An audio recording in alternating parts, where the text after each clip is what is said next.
Taxonomie musí zjednodušeným způsobem sdělovat informace o složitosti biologické rozmanitosti a k tomu potřebuje univerzální jazyk. Takový jazyk existuje, taxonomie jim vládne.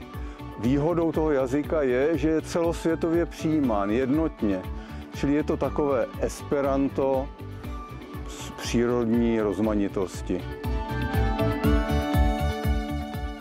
Taxonomie je věda, jejíž cílem je porozumět diverzitě organismů a uspořádat je do prakticky použitelného systému. Jako taková tvoří základ veškeré biologie. Umožňuje sdílení biologických poznatků, výzkum evolučních vztahů a porozumění ekosystémovým vazbám. Správná taxonomická klasifikace je klíčová i pro řadu praktických oborů. Umožňuje rozlišování užitečných a škodlivých druhů v zemědělství a lesnictví, ale třeba i jedlých hub od jedovatých. Bez detailního taxonomického poznání by nebyla možná ani efektivní ochrana přírody. Nebylo by totiž jasné, které druhy jsou ohrožené, kde se vyskytují a jak se poznají. Hlavní náplní botanických zahrad je konzervace přírodního a také historického kulturního dědictví. Tato činnost je samozřejmě velice úzce spjatá s taxonomií, protože taxonomové nám pomáhají vybrat populace a druhy, které je třeba vzít do té náhradní populace v botanické zahradě, ale také nám pomáhají sledovat změny, které se s tou populací dějí. Protože v kultuře může dojít ke genetickému ochuzení, může dojít k hybridizaci.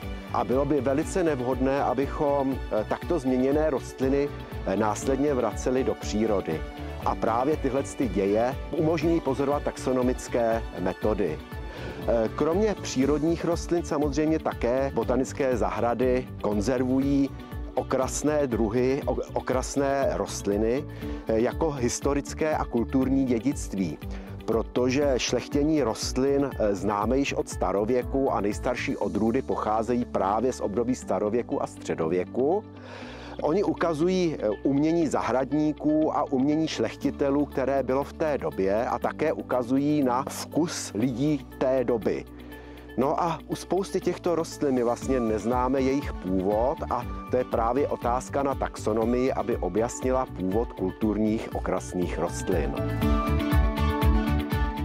Poznatky taxonomů jsou a nadále budou pevným základem pro další biologické obory. A Česká republika má jedny z nejlepších taxonomů na světě. Přesto je v současné době téměř nemožné sehnat finance na taxonomický výzkum. A to i s vědomím, že většina světové biodiverzity stále ještě není popsána. Pro zajímavost, jenom z České republiky vědci ročně popíšou desítky nových druhů organismů. A tisíce jich zůstávají ještě beze jména. Tento tradiční biologický obor tak nenápadně zaniká. Pojďme s tím něco udělat.